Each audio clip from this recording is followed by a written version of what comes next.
שבוע טוב.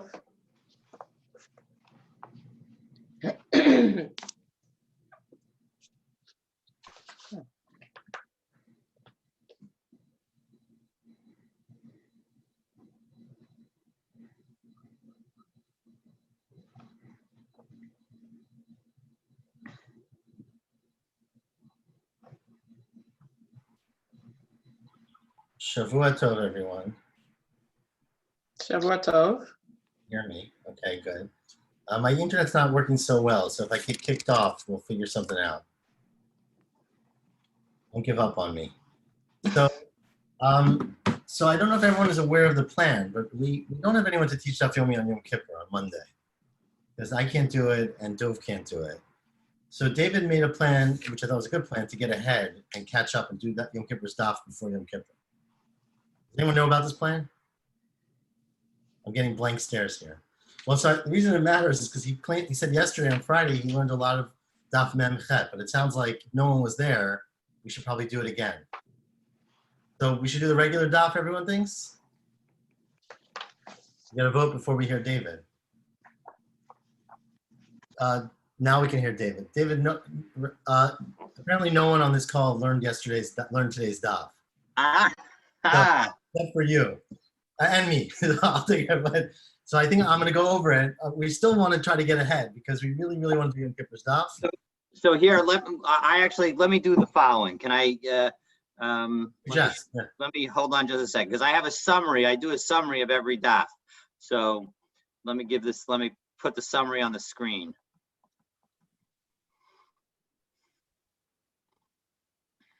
You can try to do it very quickly also. Maybe with the summary, we'll do it quickly.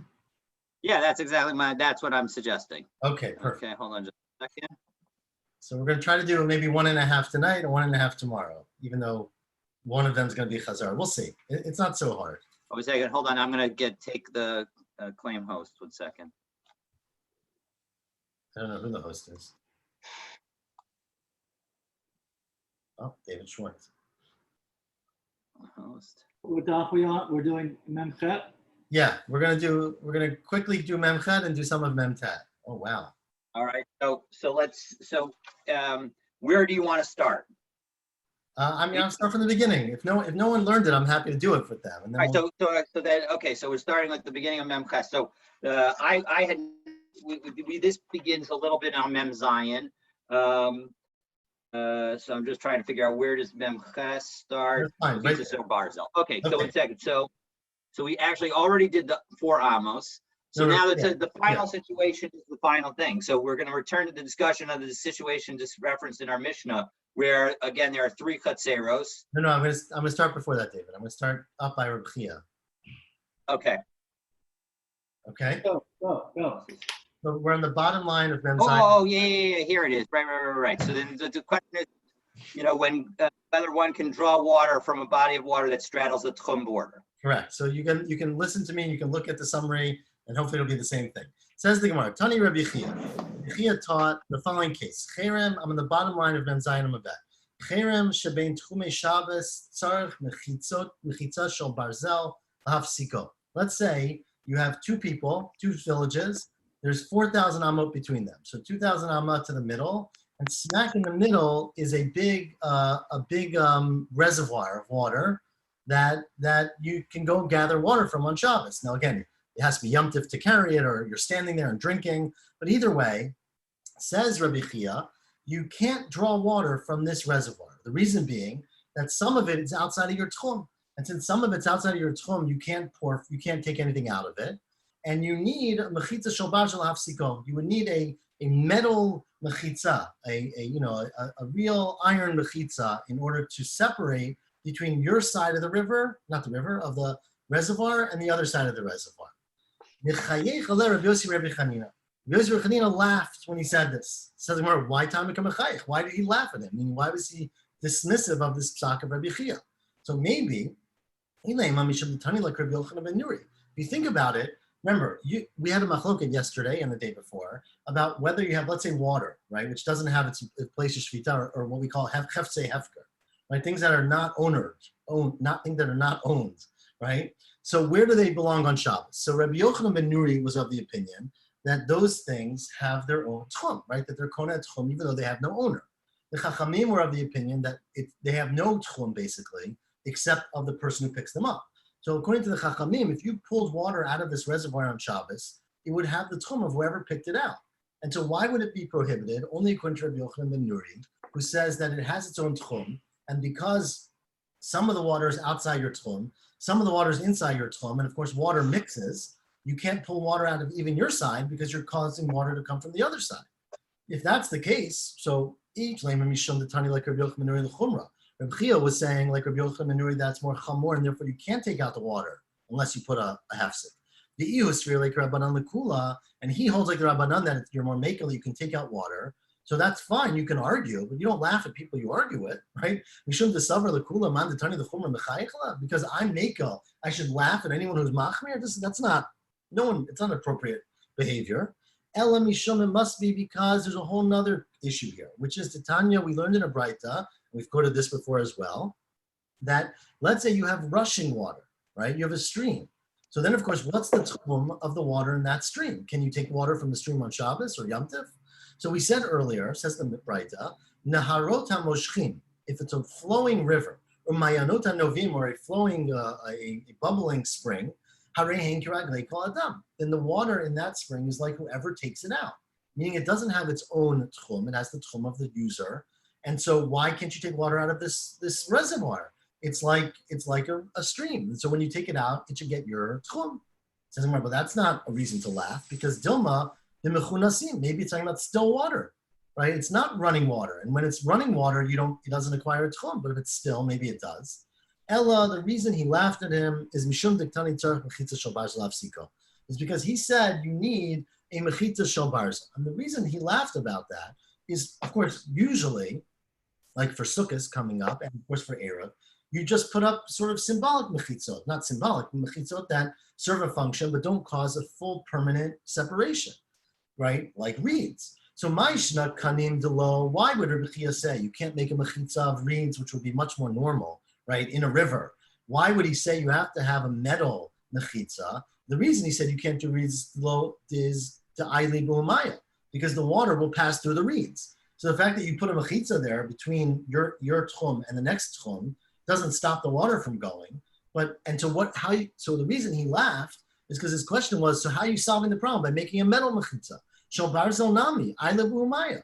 There's no such thing as a mechitza. This was before the Hoover Dam, right? There's no such thing as a totally impregnable mechitza. So sure, the water can't get through the mechitza, but it'll go under it, it'll go around it.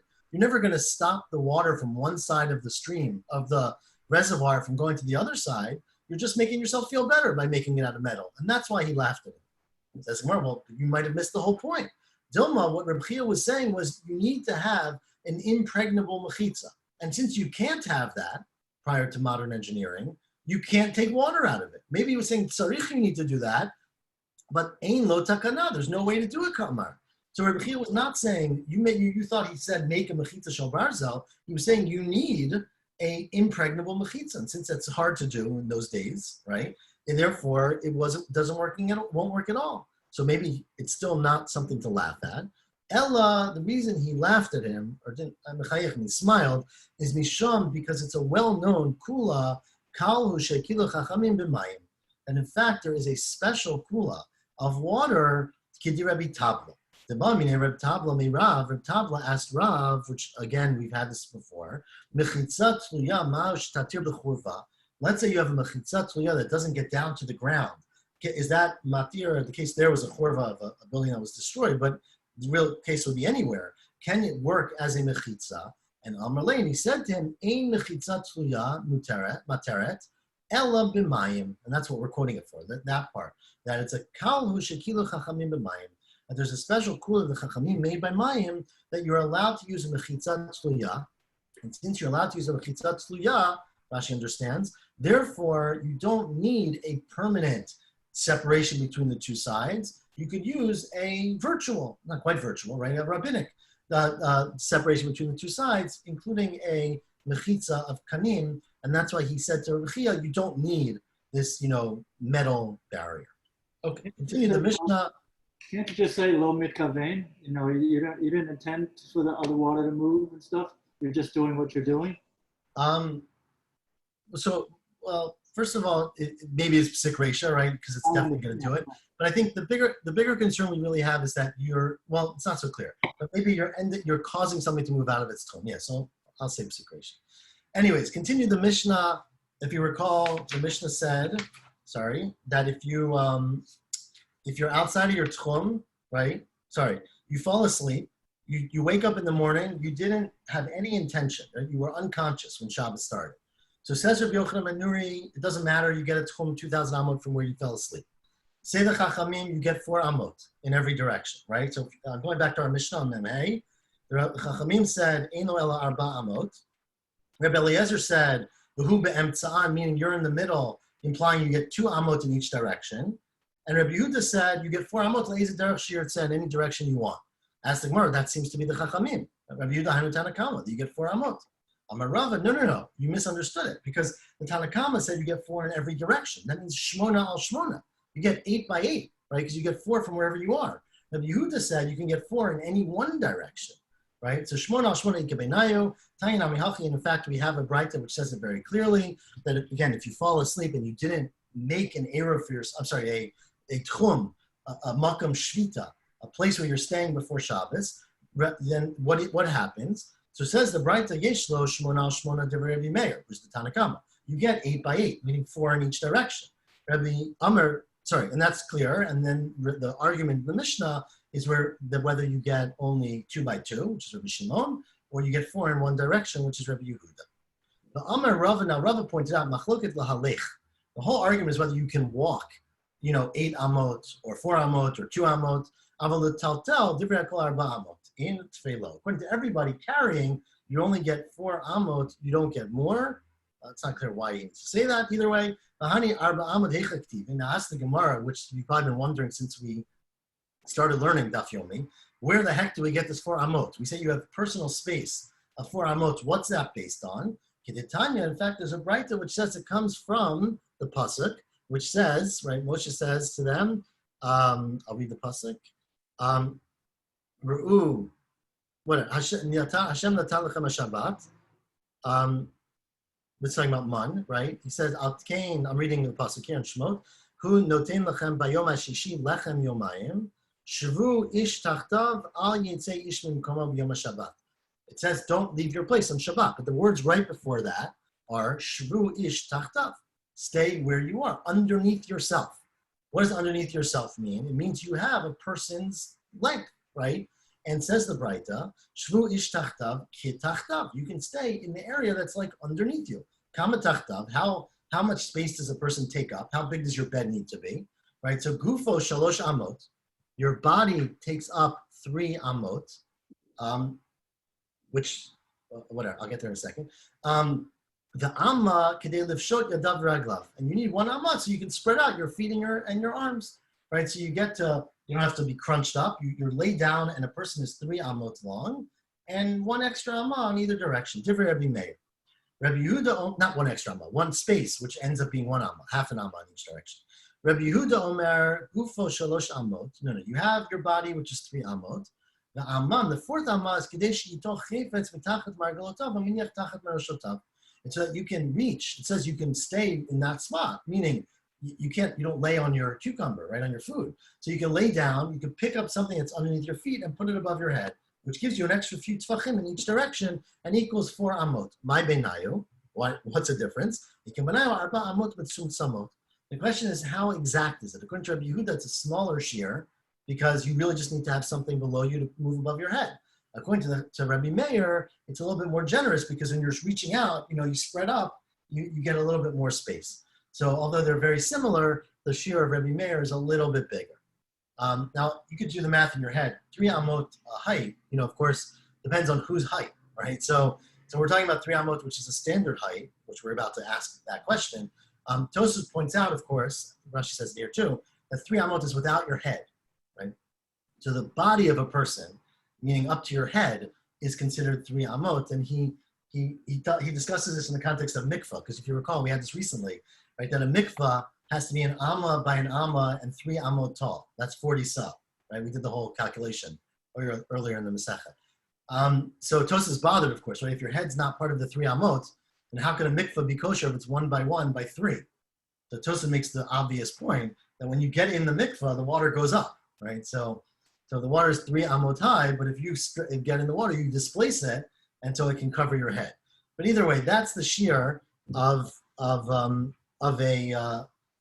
person on Shabbat, which is 4 amot long, 3 for the person, and 1 to stretch a little bit. Now, Amarle, Rav Misharsha Lebre, Rav Misharsha said to his son, Ki ailet the kameder of Papa, when you go to visit Rav Papa, don't look like a fool, right? Let me give you some good instructions on the good questions to ask. So ask him the following question. Arba amot sha'amru. When they say you get 4 amot, do they mean ba'amadidei yavinale? It depends on your own size. So if you're a tall person, it's a big 4 amot, and if you're a short person, it's a small 4 amot. Or ba'ama shel kodesh yavinale. Or is it the standard amma? So Rashi explains that in the Beit HaMikdash, you had shiurim that were from Moshe Rabbeinu or from tradition, whatever, and that they use those as the standard size. So do you use the standard size based on, let's just again say on Moshe Rabbeinu or whatever the original old tradition was, or is it individualized? And if you have a tall person or a short person, it's a different amma, and therefore they get a different 4 amot on Shabbat. So, and now, this is what Rav Misharsha said to his son. Ask Rav Papa. Now, im amar lecha amot shel kodesh yavinalei. If he says it's a standard 4 amot, meaning it's 60 inches, let's say, no more than that, right? 90 inches. Then yavinalei. What about og melech habasham mateilav? What if you're a giant, right? What do you do on Shabbat? You can hardly breathe and not move out of your 4 amot. How can that make any sense? That you're limiting a huge person to 4 amot. Now, if he tells you the opposite, if he says, oh, no, you use an individualized amma, then why don't you ask him, my time in the following Mishnah? There's a Mishnah, Tosefta, I guess. It's a Mishnah in Kalim. It says, Yesh sha'amru hakol lefi mashu adam. There are certain categories of, they're talking about Tumah, which are all based on the individual who you're judging. So they're subjective, not subjective, but they're variable, right? And so they depend on the person. Why isn't this included in the Mishnah? If an amma of Shabbos is included in a variable amma, meaning it depends on the size of the person, it should be included in the Mishnah. So, okay. So he listened to his father. He ought to the Kamei Rav Papa. When he came to Rav Papa, he asked him the question. And Rav Papa, I guess, gave him the answer. And he then asked the follow-up question. Amar Lei, now Rav Papa said to him, if you have so many questions, if you're so, if you're so picky on these details, lo havi taninan, you would never end up learning anything. That's one way to read it. Meaning, sometimes you got to be careful not to ask too many nitty gritty details. Otherwise, especially when you learn Daf Yomi, right? You stop at every detail, you'll never finish. That's one understanding. The other is, you have to sometimes learn more in order to know what to ask. But either way, the answer that Rav Papa gave them was the olam b'amadidei avinam. In fact, we give you, and this is halacha for Shabbos, and amadidei. You get your own personal amma. So your 4 amot may depend on how tall you are. It's a lot more complicated, but let's just say that's the answer. Udakakash, your question then is, my time at Lokatani Gabi Yeshamru Delop Sikale, Yeshamru, that there's a Mishnah that says there are some measurements that are individualized. So why don't we include it in that list? The reason is because it's not completely subjective. Because the lo psikale, it's not completely subjective. There are people who are born, unfortunately this is a genetic syndrome, but there's other, I think medications can cause it too. I know medications can cause it too, where children are born with unformed limbs. And so you could have a person who's born with their torso, their body is close to, they're not usually normal size, but close to normal size, but they have very small limbs. Unfortunately, Tay-Sex babies is one of the features of that, right? They're born with and there are other illnesses in which that happens, in which case the person might have a body that's 4 feet tall, but a limb that's 6 inches. In which case, if you use their arm or whatever they're using for their amma, then it would, or their legs are very short, right? So their torso is normal height, but their legs are not, and therefore they would have a very, very small arba amot, and in that case, we give them a standard size. So basically, the way the Gemara seems to be concluding, don't do this at home, is that there's a minimum arba amot, which is true for everybody, no matter how tall or short they are, And if you're taller, it gets even bigger, right? So there's a minimum shear, which it's not so clear what it's based on, but let's just say based on Moshe Rabbeinu's time, whatever that is. And that if you're taller, you can get an even bigger shear. So that's an interesting conclusion. Again, in real life, you got to ask your local authority. Continue the Mishnah, okay? We said that let's say a person has, I'm going to do this in my head, and please tell me if I'm going to do it by verbally, but stop me if it's, if you need me to show it. So the Mishnah's case was that you had 3 people. None of them had remembered to make an Eruv. Each one had 4 amot. One was in the middle. One was 4 amot away from one side. One was 4 amot away on the other side. So we said that because the middle guy gets 2 amot in each direction, right? 4 total. Each side gets 4 amot, 2 in each direction. I did it wrong. 4 amot, let's say, right? So you're 6 amot away, right? I have the right number? I would do they're 2 amot away. That they're 2 amot away, and that way you're 4, right? It's 4 amot a square. So that's what I said initially. Okay. Yeah. So basically, what ends up happening is that because I am 4 amot away from the guy next to me, right? No, you're 2 amot away from the person next to you. Thank you. I'm 2 amot from the person next to me, and he gets 4 amot, right? 2 amot in every direction. 2 in each direction. So he can reach me. Right. So we share 2 amot that are between us, and I in the middle share 2 amot with the guy to my left, or the person to my left. But the person to my left and right, they don't have any overlap. So the Mishnah said, according to Rabbi Yochanan ben Nuri, the Mishnah said according to Rabbi Shimon, not Rabbi Yochanan ben Nuri, that you can share food with either one because you have overlap, but they can't share with each other because they don't have any overlap. Then the Mishnah continued and said, what is this similar to? Where you have 3 chatzerot that are open to the public and open to Reshut HaRabim, but they're each open to each other. Okay, this is a really important case, so let's try to get it straight. I think I confused everyone. So you have a chatzer, right? In front of 3 houses, they open into a courtyard. Next door to that, there's another chatzer. Next door to that, there's a third chatzer. Each one has a front door that goes to the street, but they also have side doors that go to each other. So said the Mishnah, let's say, and I'm going to call them chatzer A, B, and C. Let's say A makes an Eruv with B, and C makes an Eruv with B, right? So A and B are combined, and C and B are combined, but A and C are not combined. So said Rabbi Shimon in the Mishnah, what's this similar to? Where that situation, and therefore you can join together in B, but A and C have nothing in common. And it's the same thing with the 3 people who didn't make the Eruv. The outside people have no shared space. Stop me if you want to see a picture and make it clear. But either way, says the Gemara, why in the world do you have to give an example? It just confuses things. What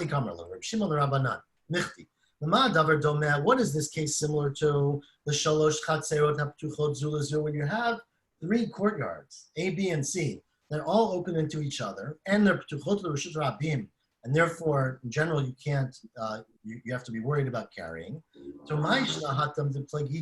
why is it that over there you argued with me, which we're going to see in a second, and the Chachamim said in that case, you can't carry throughout the Chatzer, even though you made an Eruv.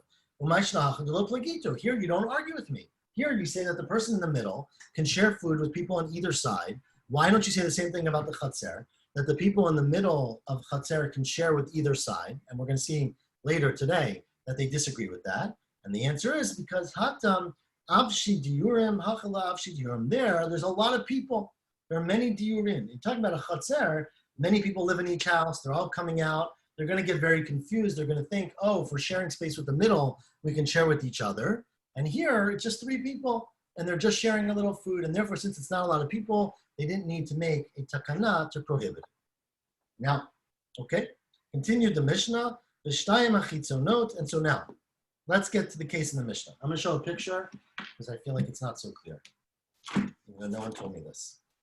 Sorry, I just opened it. Here's, the picture's not so clear. Okay, and we're going to see if this helps. There we go. Is that clear enough? Just, no? 3 courtyards, open to the public, open to each other. It's clear. Okay, I got one S. Thank you, James. Whoever said that. So the Mishnah said, let me just go through the Mishnah. The Mishnah said that A made an Eruv with B and C made an Eruv with B. Said the Mishnah, the people in A and B can share food together, right? Can walk in between, can carry together. The people from B and C can share together, but the people from A to C can't share with each other. Ask the Gemara, why not? Amai. Since the outside chatzer, in my case, A and C, made an Eruv with the middle one, why don't you view it as one big happy family, one big chatzer, and let everyone carry from A to C, carry all the way across? Amar Rav Yehuda, it's talking about a specific case. We're talking about a case where the middle group, the group in B, so let me just clarify all this, right? So you have a chatzer. Let's say there's 3 houses in your chatzer. So you have to make an Eruv chatzerot, which means each house has to give a little food. You put it together, you put it in one house. Then you can carry from your house into the chatzer. Now you want to join with the next door chatzer. So what you do is you take the Eruv that's combined from all 3 people in the middle chatzer, and you place it in one of the houses in the other chatzer, right, to combine. Says Rav Yehuda, the case here is where they place the Eruv not in the middle chatzer in B, but in A or C. Higon shenatna emtsait eruva bezu, meaning in A, the eruva bezu, and the other eruv in C.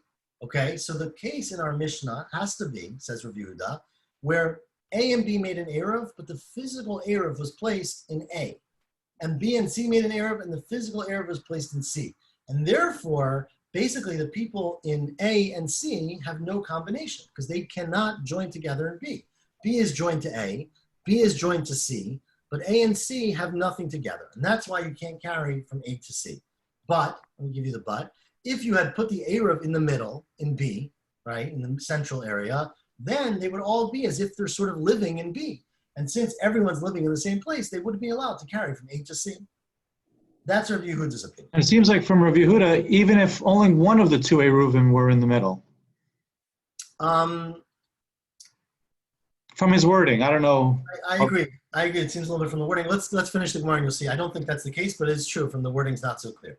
Rav Sheshet Amar, Afilo Tema Shnatnu Eruvim Be'emtzait. It's true that the Mishnah would say, unlike what I just said in Rav Yehuda, that if you put the Eruv in the middle, it would be okay. Says Rav Sheshet, no. Even if you put the 2 Eruvs in the middle, it's not okay. Why? Kegon Shnatnu Bishnei Batim. It's where you put them in 2 different houses. So this gets to the big question. If you put them in one house, again, according to Rav Yehuda and Rav Sheshet, everyone would agree that you could carry from A to C. Because basically everyone's new center of gravity is shared, is in B. But says Rav Sheshet, if you put them in different houses, then you didn't combine them. So even though, now this gets a little bit more to the details, right? Even though you're all in the same chatzer, everyone's living in B, they're living in different places of B. And since they're living, or not living, they're centered in different places of B, they can't combine. Asking Gemara, but that's Keman Ke Beit Shammai. That sounds like you're passing like Beit Shammai, Titania. Chamisha shegavu et Eruvin. Now, you have a chatzer, you have 5 houses in your chatzer, okay? And all 5 people give some food, and they put it together in one house, but they put it, instead of putting it in one bowl, they put it in 2 different containers. Says Beit Shammai, ein eruvun eruv. They have to literally be combined. 2 containers is not enough. And Beit Hillel says, no, eruvun eruv. So now you seem to be saying that because the eruv is in 2 different houses, it doesn't combine.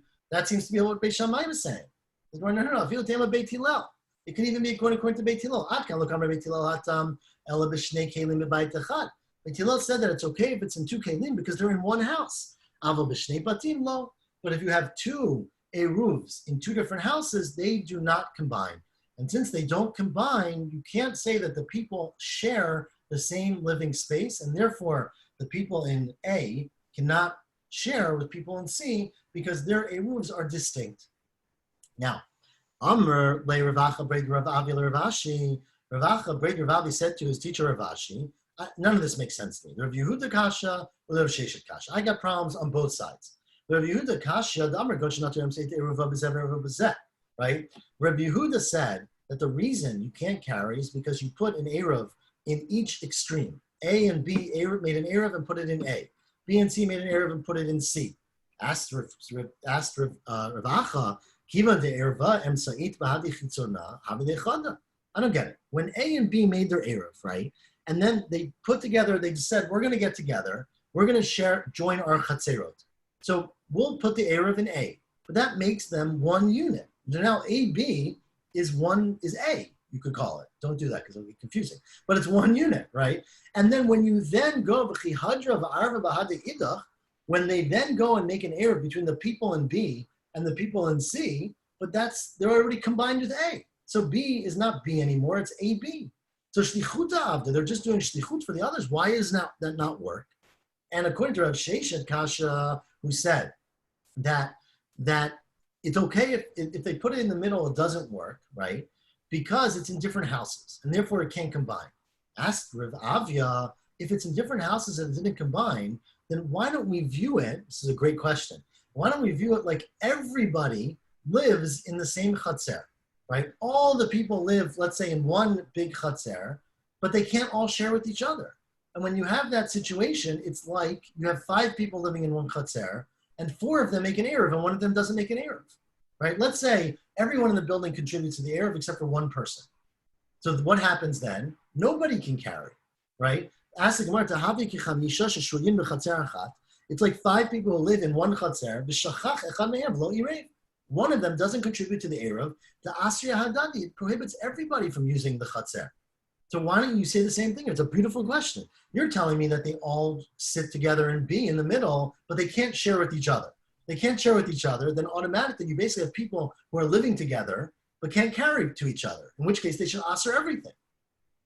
It's a great question. Amalei Ravashi said, no, bad questions. Lola Rabbi Yehuda Kasha, it was a good question, but it's not a problem. It's not a question on Rabbi Yehuda, Lola Rav Sheshet Kasha. Rabbi Yehuda Lo Kasha, what's your question, Rabbi Yehuda? That once they made the second Eruv, they were revealing that they wanted to join everyone together. Says Rav Ashi, since the Emsa'it made an Eruv, right, with each side, the 2 A and C didn't make an Eruv with each other, it's very clear that they didn't want everyone to join. Maybe they didn't like each other. Maybe there was some reason. But clearly, you made a very clear effort to make an Eruv in this situation and not in that situation. And therefore, it doesn't join the whole thing together. It's clear that that's not what you had in mind. Galia Daita, it shows that you didn't mean it. When the Rav Sheshet, who my question was, if everybody is living in the middle chatzer, but people from A can't carry to C, why doesn't that abrogate the entire Eruv and say you have a lot of people living together, but they can't carry, so therefore the whole Eruv doesn't count? Said Rav Ashi, Lo Kasha, Im Amru Diyur Lahakel, Yomu Diyur Lahachmir. You better be very careful here. Diyurin, the concept that you're all living together, that even though you're not living together, the fact that you put an Eruv in one house joins you all together, that's a kula, right? That's saying it's as if you live together. You can eat, you can share, you can walk between your houses, right? You can carry between your houses. But it doesn't mean lahachmir that you literally live in that space. So therefore, they totally live in different chatzerot. The diurin, the Eruv permits them to be together for a kula, to carry on Shabbos, to share things on Shabbos. But it doesn't make a chumrah on them to limit their space to that chatzer. And therefore, it has some aspects of living together, some that aren't, and that's why it's not a problem. The Eruv needs kavanah to work? I would say that's the whole discussion we've been having for the last week. But yes, the short answer is yes. But the question is, it's more detailed, of course, than that. But you definitely have to want to put an Eruv in order for it to work. If you don't, then the question is, what if you fall asleep, right? That was our last mission. If you do intentionally put an Eruv, but you don't really care about it or something, specific. I mean, you could say, I'll do whatever everyone else wants, right? You could say things like that. I would say that you definitely need intentionality in most cases. The last mission discussed a few aspects of that, right? What if an object has no intention, water? What if our next mission is going to get to that as well. What if you want to make a vague Eruv, right? You say, I want my Eruv to be 2,000 amot from me. I don't know where that is. It's not going to work. You'll see, but we'll get there. Okay? Amar Rav Yehuda Amar Rav. Now, says Rav Yehuda Amar Rav, just want to point out, this whole Mishnah, Zu Divrei Rabbi Shimon. This is the whole opinion of Rabbi Shimon that you're allowed to carry in these different places. Ava Chachamim Omrim, Reshut Achat Mishameshet, Mishtameshet L'Shnei Reshuyot. Say the Chachamim, one Reshut, meaning say the middle, can function for both outside spaces. Sorry, no. The middle Chatzer can be part of two different collectives. So A and B can join, and C and B can join for that Reshut. But you can't have two different groups that are not together, both use one space. What does that mean? Say the Chachamim, according to Yehuda Amar Rav, that the people in C can carry into B because they have an Eruv. The people in A can carry into B because they have an Eruv. But the people in B cannot carry into A or into C. And the reason they can't carry is because they're split. They made an Eruv in one direction, Eruv in another direction. They can't be part of two different things. And since you can't be part of two different things, they can't carry anywhere. And in fact, unlike what Reb Shimon said, the Chachamim disagree and say that the people in the middle can't go to either side. They can carry in their own Chatzer, but they can't carry into the other Chatzerot. Now, Ki Amrita Kamei de Shmuel, when Rav Yehuda, remember Rav Yehuda was a Talmud of both Rav and Shmuel, right? So after, I think Shmuel after Rav died, but it could be that it was at the same time also. But when he went to Shmuel and said over this thing in the name of Rav Yehuda, not Rav Yehuda, he's talking, in the name of Rav, Amar Li, he said to me, so Rav Yehuda's talking, Af Zu Divrei Shimon. No. That in fact is all Rabbi Shimon said. You misunderstood. This is how Rashi likes the pshat. You misunderstood the whole Mishnah. You understood in the Mishnah that the people in A can carry into B. I hope everyone's got our numbers still. Just 3 numbers, right? Or 3 letters. The people in C can carry into B. The people in B can carry into A and into C. That's wrong. All Rabbi Shimon was saying was what you just said in the name of the Chachamim, which is that the people in A can carry into B and the people in C can carry into B, but the people in B can't carry anywhere outside of their Chatzer. Aval Chachamim omrim shlashtan asura. According to the Chachamim, all the Chatzerot are asur on each other. No one can carry anywhere. Tanya Kavate Rabbi Yehuda Ali with Shmuel. In fact, there's a brayta that says it that way, where Rabbi Yehuda quoted the name of Shmuel, that Amar Rabbi Shimon, Lama Davar Domeh L'Shalosh Chatzerot HaPtuchot Zu Lezu. The case of the Eruv, the Tchum, is like this case of Chatzer. 3 courtyards that are open to each other, and they're Ptuchot L'Reshut Harabim, and they're open to the public. Ervu Shtayim Imayim Tzayot. Excuse me. If the outside Chatzerot made an Eruv individually with the middle one, Zu, now Rashi understands this means, Zu meaning the people on the outside, Mivia Mitoch Beita V'Ochelet. They can come into the middle Chatzer and eat there. The Zu and the other outside, Mivia Mitoch Beita V'Ochelet, and they can come into the middle Chatzer and eat there. Zu Machzer L'Toch Beita, Motra L'Toch Beita. When the meal's over, you got leftovers, you can bring it back home. V'Zu Machzer Motra L'Toch Beita. But what it doesn't say in this brayta is that the people in the middle can go anywhere, right, besides their own Chatzer.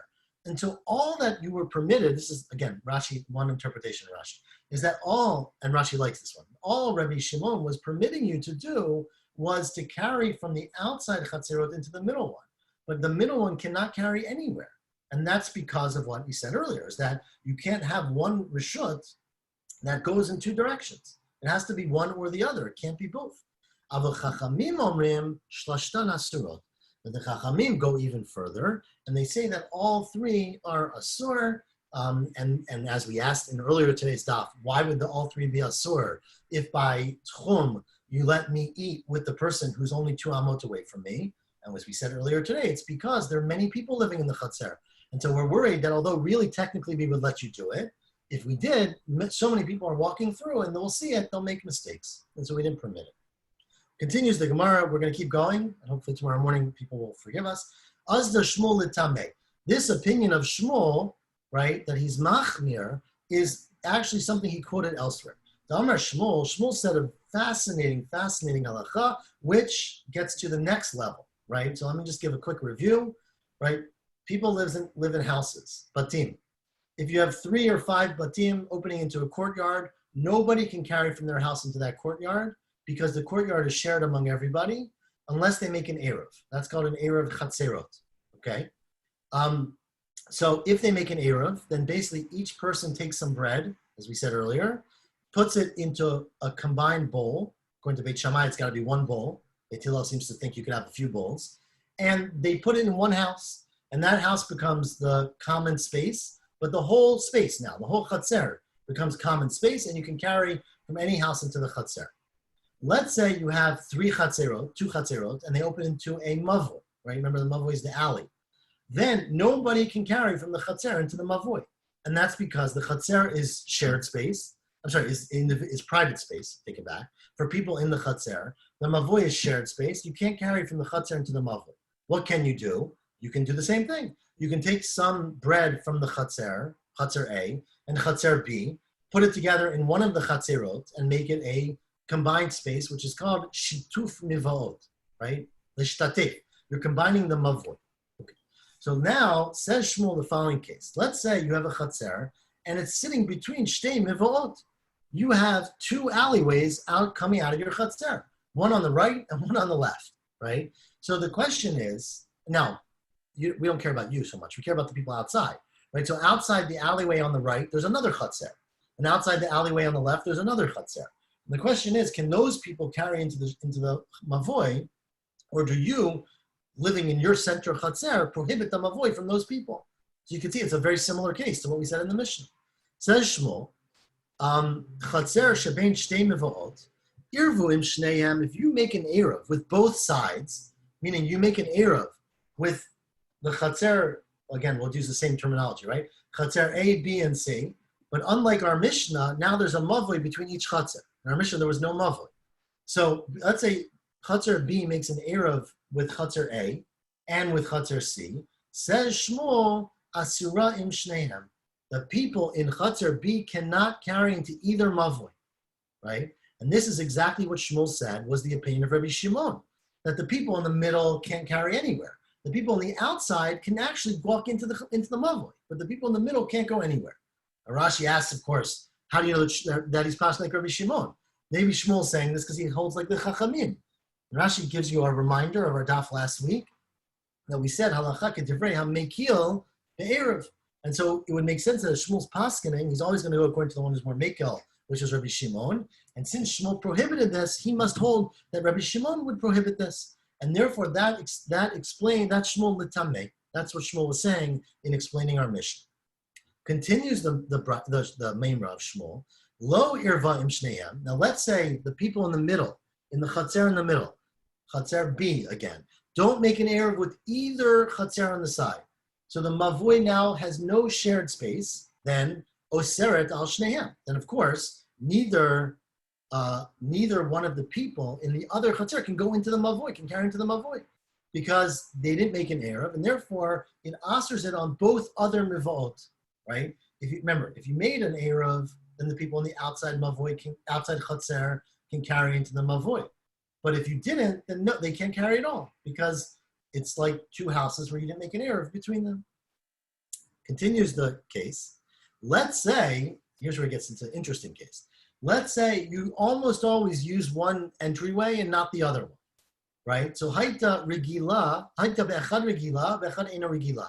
You usually walk out one way and not the other way. Says Shmuel, then we don't care about the one you don't walk out.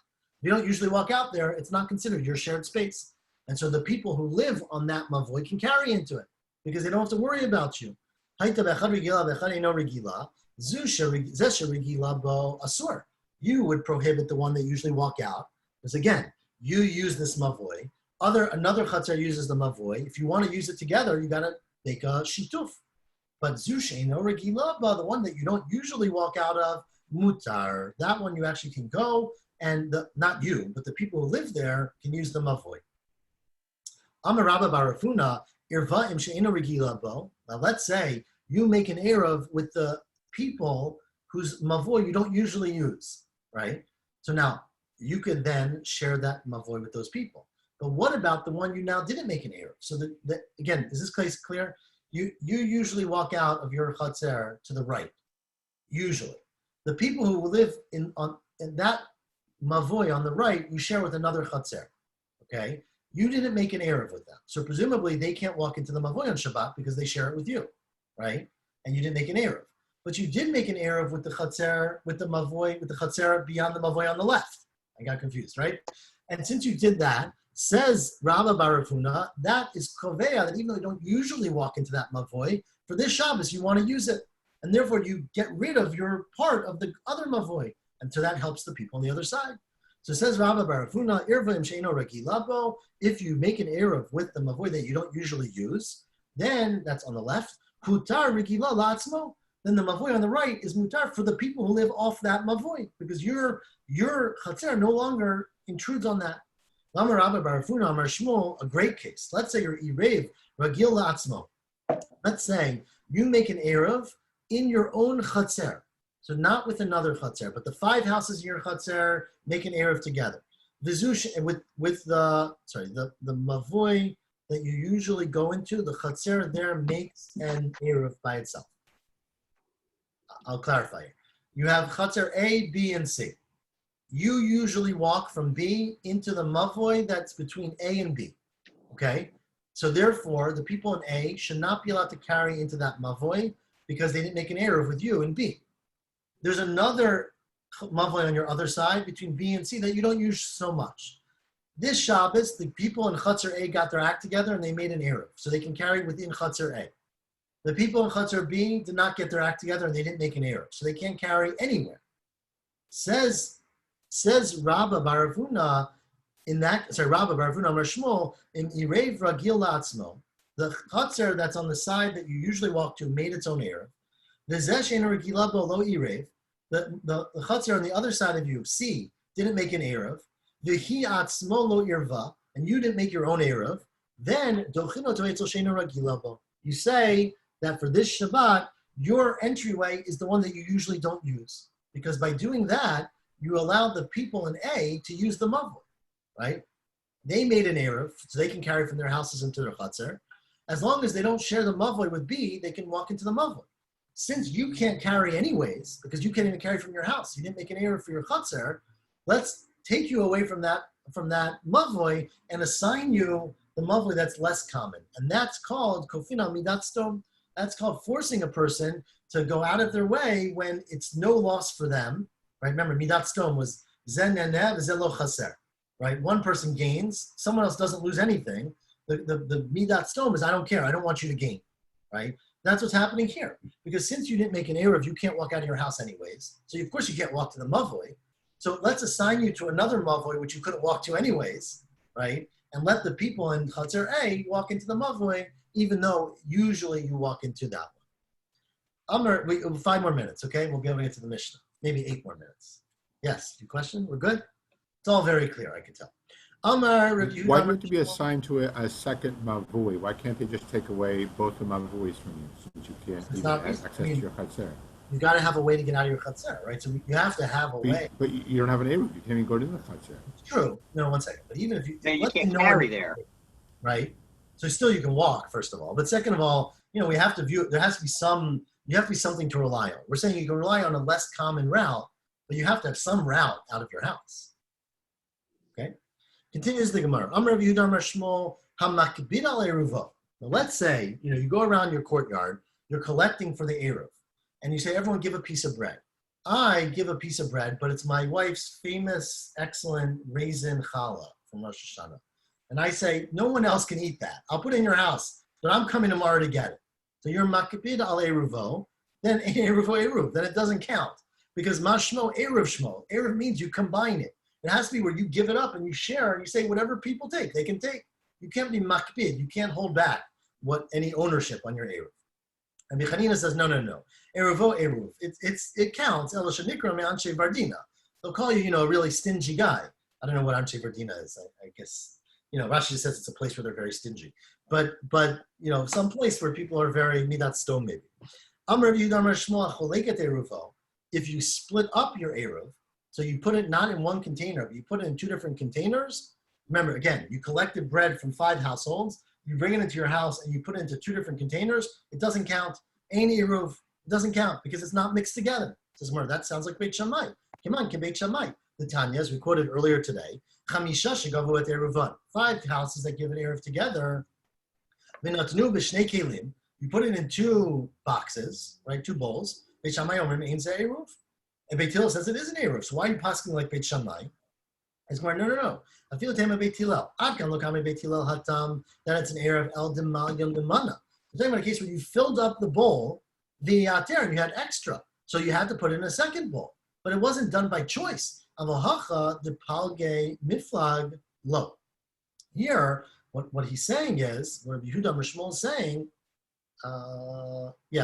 is that if you intentionally split up the Eruv and you say, oh, this is from houses 1 to 3, and this is from houses 4 to 6, then you've abrogated the whole point of the Eruv, because the point of the Eruv is combining everyone together.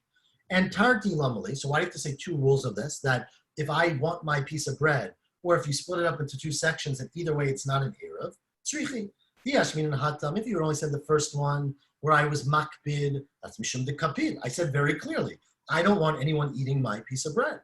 Avohacha, it's just in 2 bowls. It doesn't mean that you can't eat it. Emalo. Where you split it up, it's mishum de palge miflag. You intentionally showed I'm making 2 groups, right? There was the cool kids and the not cool kids, maybe.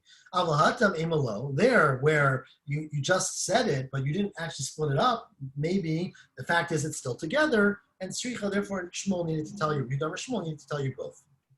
Now, Amar Le, Reb Abba, Reb Yehuda, the Beit Matzarta, the Reb Zakkai, when they were sitting in the Beit Matzarta of the Beit Midrash of Reb Zakkai, the house of Reb Zakkai, Reb Abba said to Reb Yehuda, it was at Tzeret, just the gathering, right? He said in that Beit Midrash, Mi Amar Shmuel, did Shmuel say, Acholek et Eruvo Eino Eruv?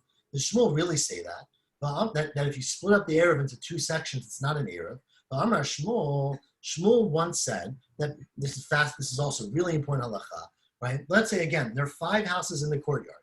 You go and collect from each house a piece of bread, and they put it together in 1 house. Said Shmuel, and this is very important, Bayit sheminichem bo erev eno tzarich litin et hapat. That house does not need to contribute, right? The house that you're actually putting the erev into, they don't need to contribute any bread. They just need to be the host.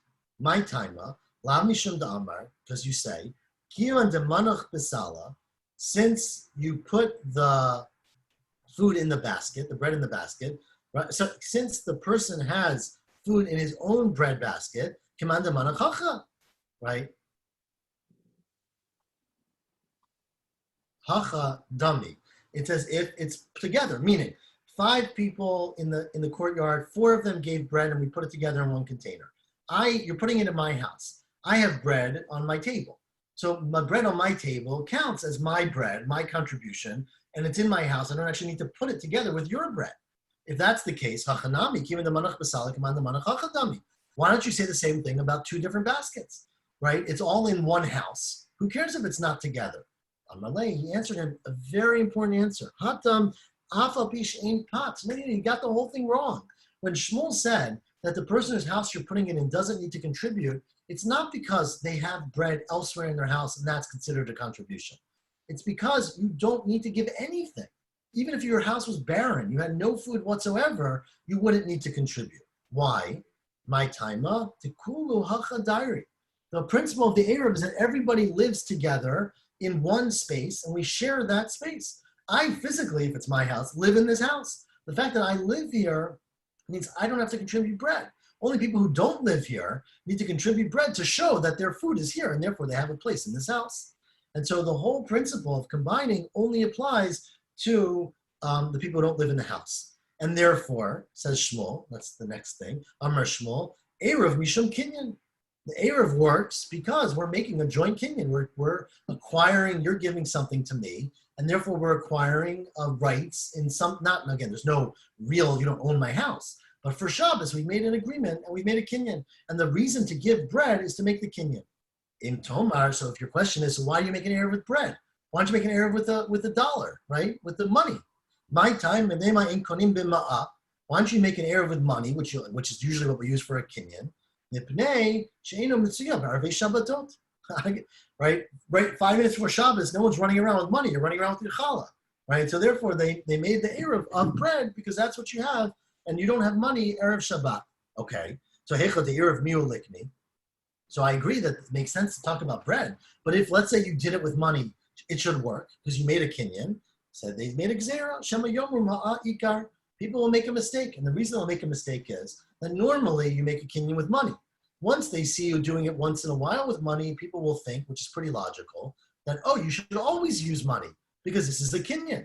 And so we should do it. And let's say one time you don't have money. Let's say you don't have money, which of course on Friday afternoon is pretty common. Then you won't end up using bread because you won't remember that you're allowed to use bread. You'll think it's a regular contract. And you'll end up destroying or ruining the whole concept of Eruv. And therefore, they didn't want you to ever use money because they were afraid you would come to use it all the time or think it's essential. Rabbah says, no, I disagree with you, Shmuel. He's much later than Shmuel, but Eruv Mishon Dira. The reason that an Eruv works is because everyone is living together. And so by putting food together in one house, it's considered living in that house. My beinayo, what's the difference between whether it's a kinyan or it's a dira? Let's say kli. Let's say you want to use a scarf to make an eruv. So if it's a kinyan, you can use a scarf. Right now they made a gzera about money, but no one needs to make a gzera about a scarf because we're not going to think a scarf is used all the time. Right? Actually uses sudar here. But if you think it's because of dira, right, then you don't live just because you have your scarf there. It's not a place where you live. Or what about pachot mishaver pruta, which to me is a little tricky how you understand this. But let's say you have bread, a whole 2 loaves of bread, not 2 loaves, but 2 meals of bread, but it's not worth a pruta. How that could be, I'm not exactly sure. But maybe bread was very, very cheap, subsidized, right? So you have 2 loaves of bread for 2 meals of bread, which is what you need, but it's not even worth a pruta. And if it's not worth a pruta, you can't use it for a kinyan, but you can use it to live somewhere because you're living in that place. So what about that case? Or what about katan? What about if you have a child doing the eruv, right? So a child can't make a kinyan, but a child, of course, can live somewhere. And so if a katan makes it. Now, Tosfos is a little bit bothered by what I just told you, which is what Rashi says. And Tosfos says, well, he thinks it means if it's a house of a katan, right? Not that the katan is making the eruv, because a katan can make shlichut for certain things, but let's say the house is owned by a katan, which the katan can't give you a stake in their house, because they can't give you a chilek.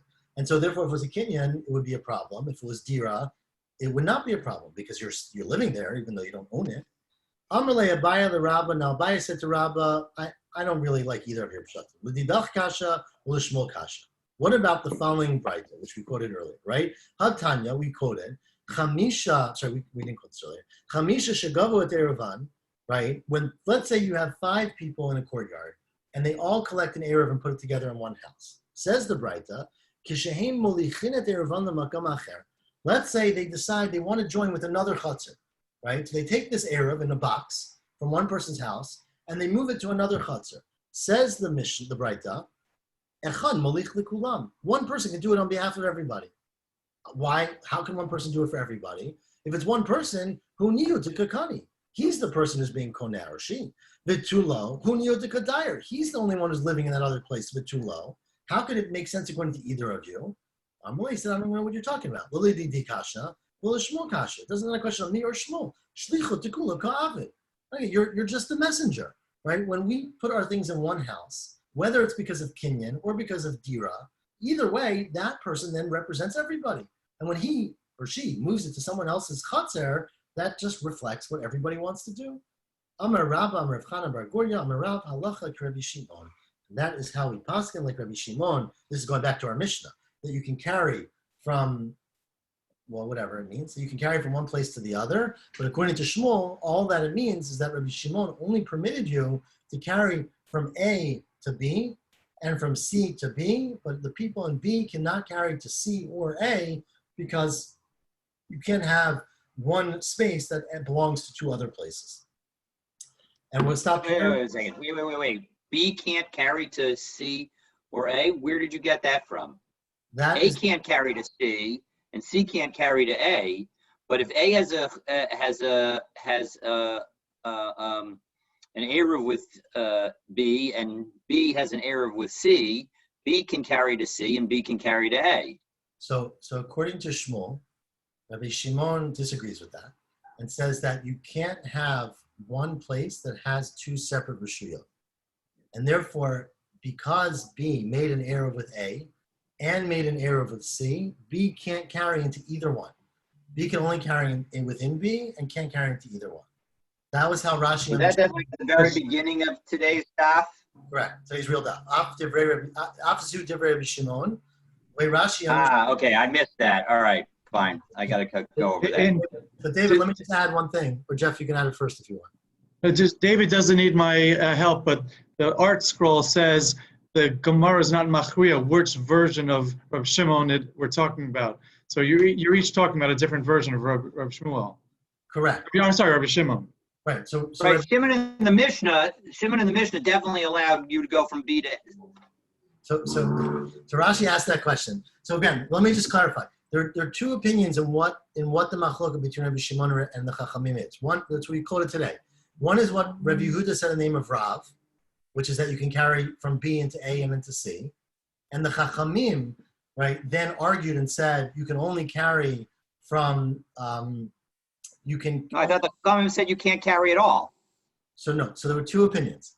So let's go back. Rabbi Yehuda Amar Rav, the beginning of today's daf, was that the Chachamim who argued with Rabbi Shimon in the Mishnah are of the opinion that A can carry into B, and C can carry into B, but B is the one who can't carry into A or C.